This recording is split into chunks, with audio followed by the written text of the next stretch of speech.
The Secret Garden by Frances Hodgson Burnett. Chapter 1. There is no one left. When Mary Lennox was sent to Misselthwaite Manor to live with her uncle, everybody said she was the most disagreeable-looking child ever seen.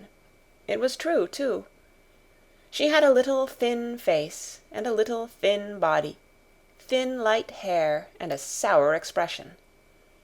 Her hair was yellow, and her face was yellow because she had been born in India, and had always been ill in one way or another. Her father had held a position under the English government, and had always been busy and ill himself, and her mother had been a great beauty who cared only to go to parties and amuse herself with gay people. She had not wanted a little girl at all, and when Mary was born she handed her over to the care of an ayah, who was made to understand that if she wished to please the Mem Sahib, she must keep the child out of sight as much as possible. So when she was a sickly, fretful, ugly little baby, she was kept out of the way, and when she became a sickly, fretful, toddling thing, she was kept out of the way also. She never remembered seeing familiarly anything but the dark faces of her ayah and the other native servants, and as they always obeyed her and gave her her own way in everything, because the Mem Sahib would be angry if she was disturbed by her crying, by the time she was 6 years old she was as tyrannical and selfish a little pig as ever lived. The young English governess who came to teach her to read and write disliked her so much that she gave up her place in 3 months. And when other governesses came to try to fill it, they always went away in a shorter time than the first one. So if Mary had not chosen to really want to know how to read books, she would never have learned her letters at all. One frightfully hot morning, when she was about 9 years old, she awakened feeling very cross, and she became crosser still when she saw that the servant who stood by her bedside was not her ayah. "Why did you come?" she said to the strange woman. "I will not let you stay. Send my ayah to me." The woman looked frightened, but she only stammered that the ayah could not come, and when Mary threw herself into a passion and beat and kicked her, she looked only more frightened, and repeated that it was not possible for the ayah to come to Missy Sahib. There was something mysterious in the air that morning. Nothing was done in its regular order, and several of the native servants seemed missing, while those whom Mary saw slunk or hurried about with ashy and scared faces. But no one would tell her anything, and her ayah did not come. She was actually left alone as the morning went on, and at last she wandered out into the garden and began to play by herself under a tree near the veranda.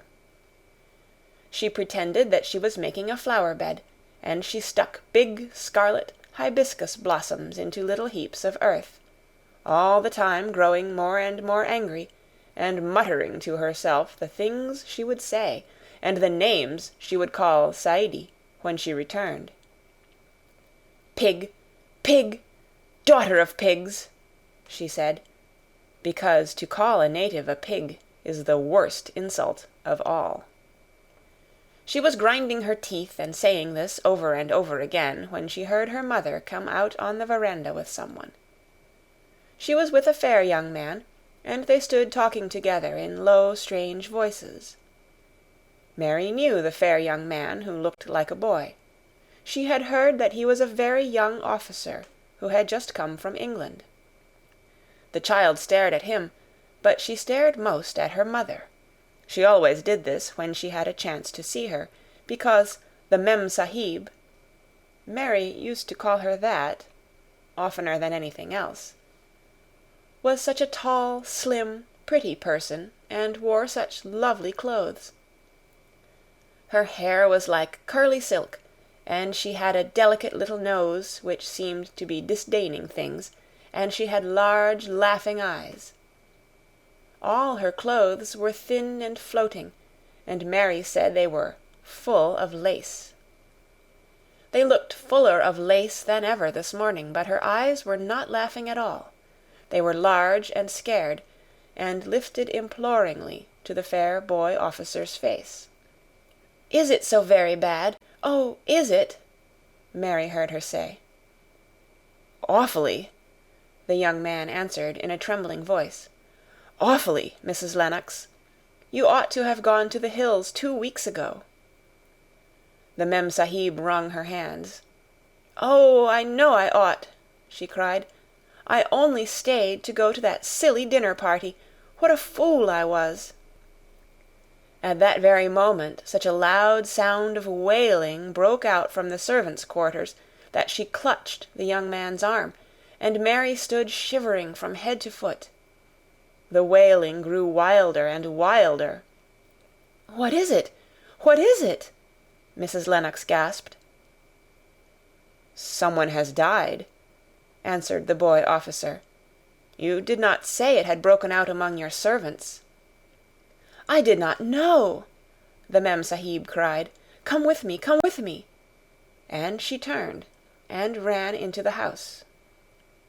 After that, appalling things happened, and the mysteriousness of the morning was explained to Mary. The cholera had broken out in its most fatal form, and people were dying like flies. The ayah had been taken ill in the night, and it was because she had just died that the servants had wailed in the huts. Before the next day 3 other servants were dead, and others had run away in terror. There was panic on every side, and dying people in all the bungalows. During the confusion and bewilderment of the second day, Mary hid herself in the nursery, and was forgotten by everyone. Nobody thought of her, nobody wanted her, and strange things happened of which she knew nothing. Mary alternately cried and slept through the hours. She only knew that people were ill, and that she heard mysterious and frightening sounds. Once she crept into the dining-room and found it empty, though a partly finished meal was on the table, and chairs and plates looked as if they had been hastily pushed back when the diners rose suddenly for some reason. The child ate some fruit and biscuits, and being thirsty she drank a glass of wine which stood nearly filled. It was sweet, and she did not know how strong it was. Very soon it made her intensely drowsy, and she went back to her nursery and shut herself in again, frightened by cries she heard in the huts and by the hurrying sound of feet. The wine made her so sleepy that she could scarcely keep her eyes open, and she lay down on her bed and knew nothing more for a long time. Many things happened during the hours in which she slept so heavily, but she was not disturbed by the wails and the sound of things being carried in and out of the bungalow. When she awakened, she lay and stared at the wall. The house was perfectly still. She had never known it to be so silent before. She heard neither voices nor footsteps, and wondered if everybody had got well of the cholera and all the trouble was over. She wondered also who would take care of her now her ayah was dead. There would be a new ayah, and perhaps she would know some new stories. Mary had been rather tired of the old ones. She did not cry because her nurse had died. She was not an affectionate child, and had never cared much for anyone. The noise and hurrying about and wailing over the cholera had frightened her, and she had been angry because no one seemed to remember that she was alive. Everyone was too panic-stricken to think of a little girl no one was fond of. When people had the cholera, it seemed that they remembered nothing but themselves.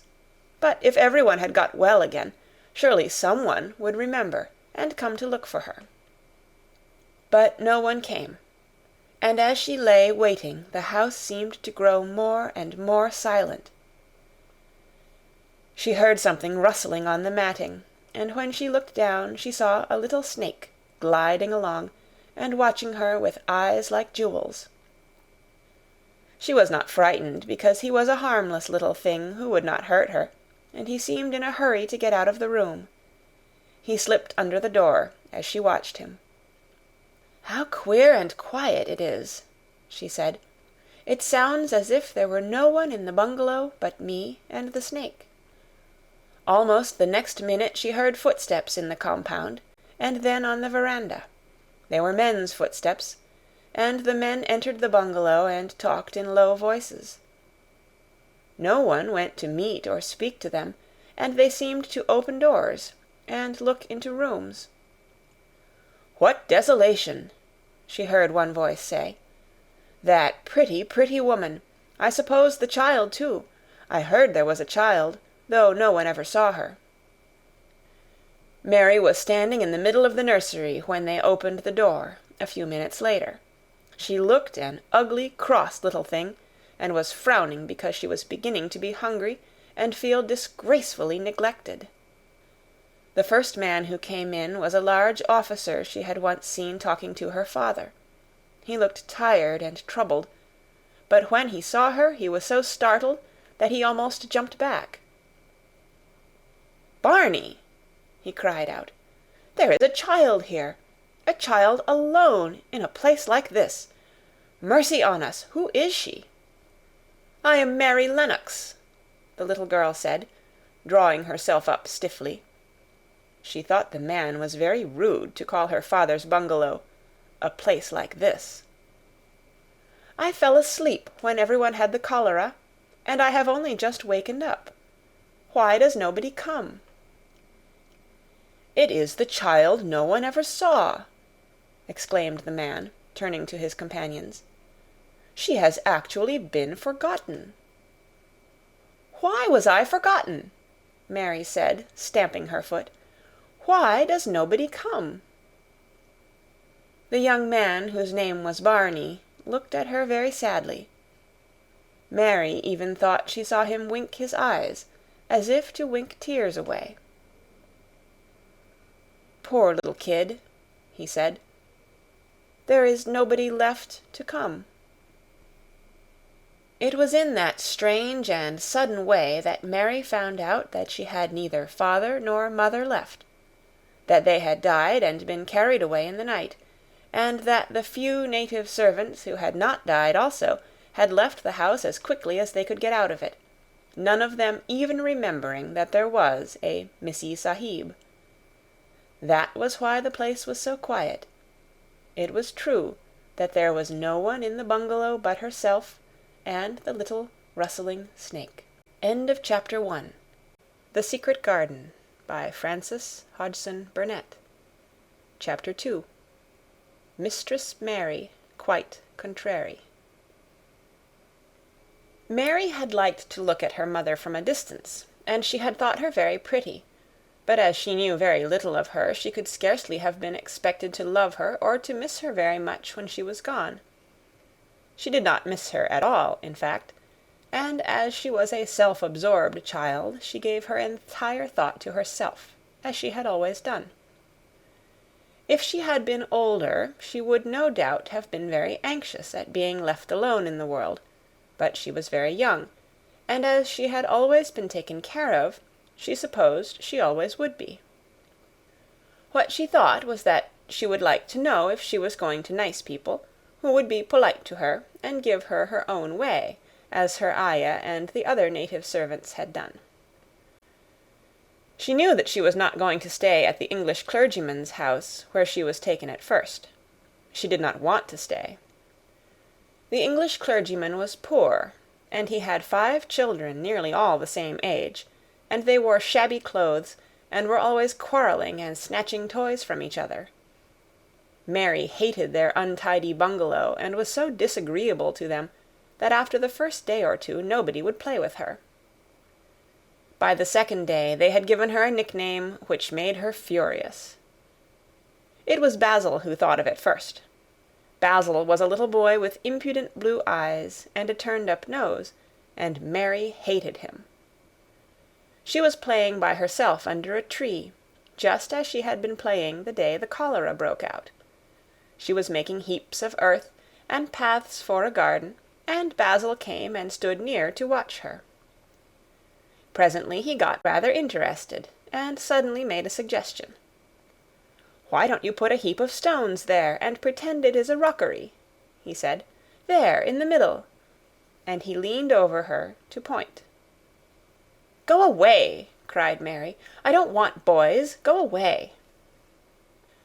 For a moment Basil looked angry, and then he began to tease. He was always teasing his sisters. He danced round and round her, and made faces, and sang and laughed. "Mistress Mary, quite contrary, how does your garden grow?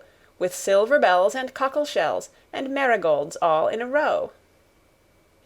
He sang it until the other children heard and laughed too, and the crosser Mary got, the more they sang, "Mistress Mary, quite contrary." And after that, as long as she stayed with them, they called her Mistress Mary, quite contrary, when they spoke of her to each other, and often when they spoke to her. "You are going to be sent home," Basil said to her at the end of the week, "and we're glad of it." "I am glad of it too," answered Mary. "Where is home?" "She doesn't know where home is," said Basil, with 7-year-old scorn. "It's England, of course. Our grandmamma lives there, and our sister Mabel was sent to her last year. You are not going to your grandmamma. You have none. You are going to your uncle. His name is Mr. Archibald Craven." "I don't know anything about him," snapped Mary. "I know you don't," Basil answered. "You don't know anything. Girls never do. I heard father and mother talking about him. He lives in a great, big, desolate old house in the country, and no one goes near him. He's so cross he won't let them, and they wouldn't come if he would let them. He's a hunchback, and he's horrid." "I don't believe you," said Mary, and she turned her back and stuck her fingers in her ears, because she would not listen any more. But she thought over it a great deal afterward, and when Mrs. Crawford told her that night that she was going to sail away to England in a few days and go to her uncle, Mr. Archibald Craven, who lived at Misselthwaite Manor, she looked so stony and stubbornly uninterested that they did not know what to think about her. They tried to be kind to her, but she only turned her face away when Mrs. Crawford attempted to kiss her, and held herself stiffly when Mr. Crawford patted her shoulder. "She is such a plain child," Mrs. Crawford said pityingly afterward. "And her mother was such a pretty creature. She had a very pretty manner, too, and Mary has the most unattractive ways I ever saw in a child.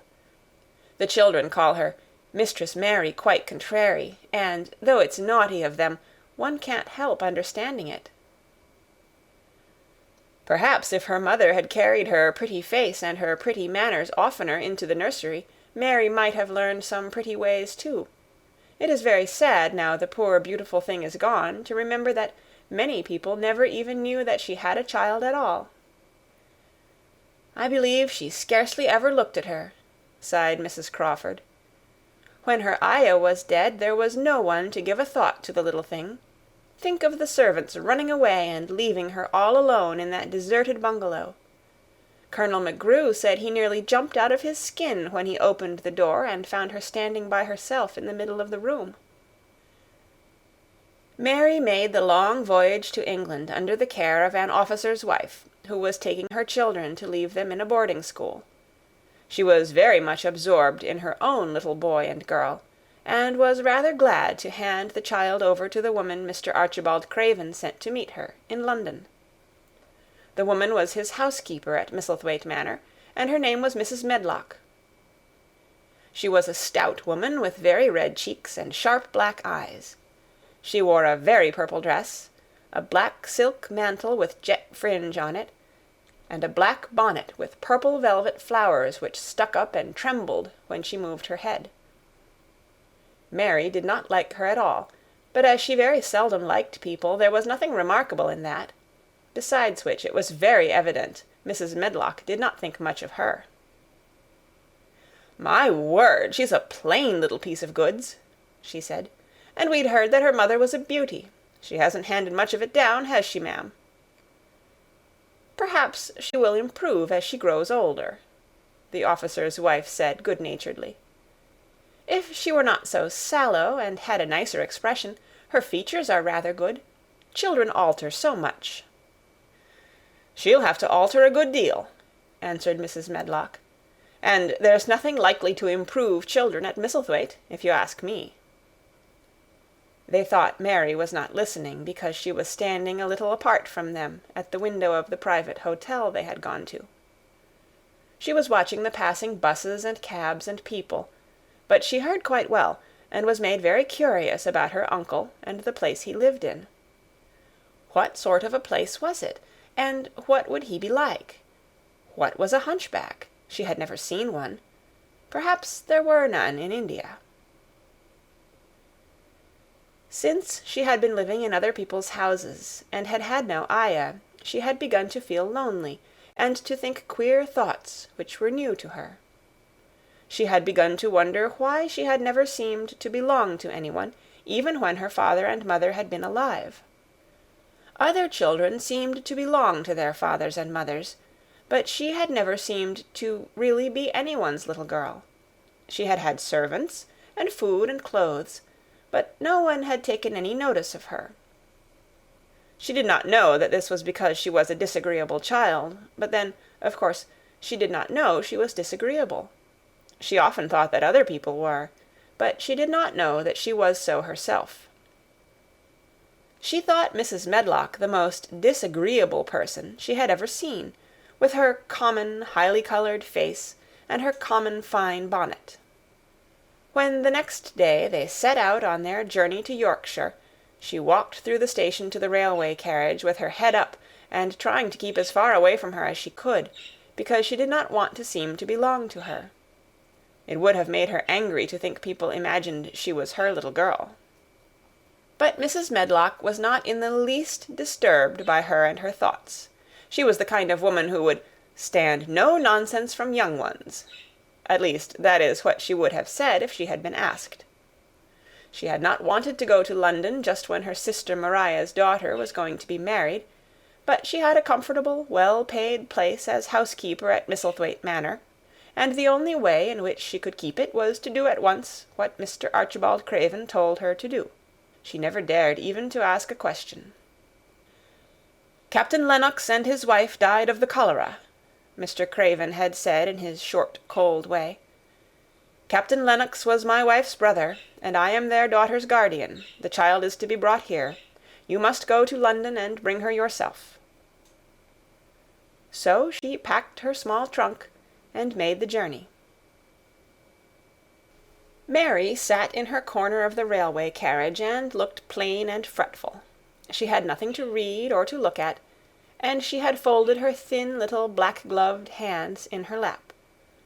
Her black dress made her look yellower than ever, and her limp light hair straggled from under her black crape hat. "A more marred-looking young one I never saw in my life," Mrs. Medlock thought. Marred is a Yorkshire word, and means spoiled and pettish. She had never seen a child who sat so still without doing anything, and at last she got tired of watching her, and began to talk in a brisk, hard voice. "I suppose I may as well tell you something about where you are going to," she said. "Do you know anything about your uncle?" "No," said Mary. "Never heard your father and mother talk about him?" "No," said Mary, frowning. She frowned because she remembered that her father and mother had never talked to her about anything in particular. Certainly they had never told her things. "Humph!" muttered Mrs. Medlock, staring at her queer, unresponsive little face. She did not say any more for a few moments, and then she began again. "I suppose you might as well be told something, to prepare you. You are going to a queer place."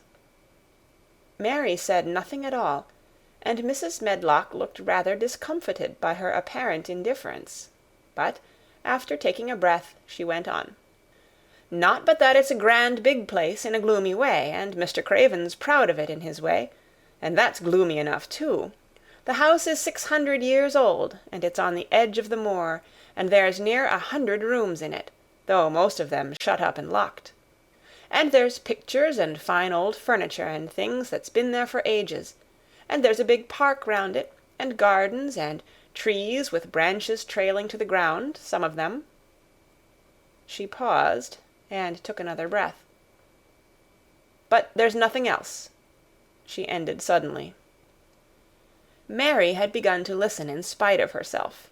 It all sounded so unlike India, and anything new rather attracted her. But she did not intend to look as if she were interested. That was one of her unhappy, disagreeable ways. So she sat still. "Well," said Mrs. Medlock, "what do you think of it?" "Nothing," she answered. "I know nothing about such places." That made Mrs. Medlock laugh a short sort of laugh. "Eh," she said, "but you are like an old woman. Don't you care?" "It doesn't matter," said Mary, "whether I care or not." "You are right enough there," said Mrs. Medlock. "It doesn't. What you're to be kept at Misselthwaite Manor for I don't know, unless because it's the easiest way. He's not going to trouble himself about you, that's sure and certain. He never troubles himself about no one." She stopped herself as if she had just remembered something in time. "He's got a crooked back," she said. "That set him wrong. He was a sour young man, and got no good of all his money and big place till he was married." Mary's eyes turned toward her in spite of her intention not to seem to care.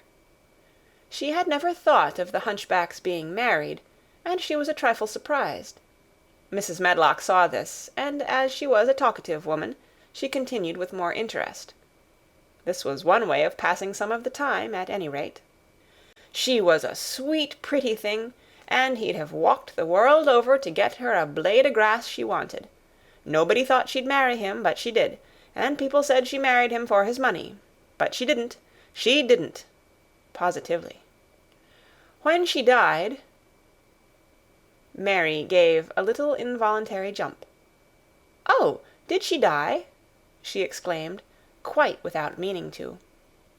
She had just remembered a French fairy story she had once read called Riquet à la Houppe. It had been about a poor hunchback and a beautiful princess, and it had made her suddenly sorry for Mr. Archibald Craven. "Yes, she died," Mrs. Medlock answered, "and it made him queerer than ever. He cares about nobody. He won't see people. Most of the time he goes away, and when he is at Misselthwaite he shuts himself up in the west wing, and won't let anyone but Pitcher see him.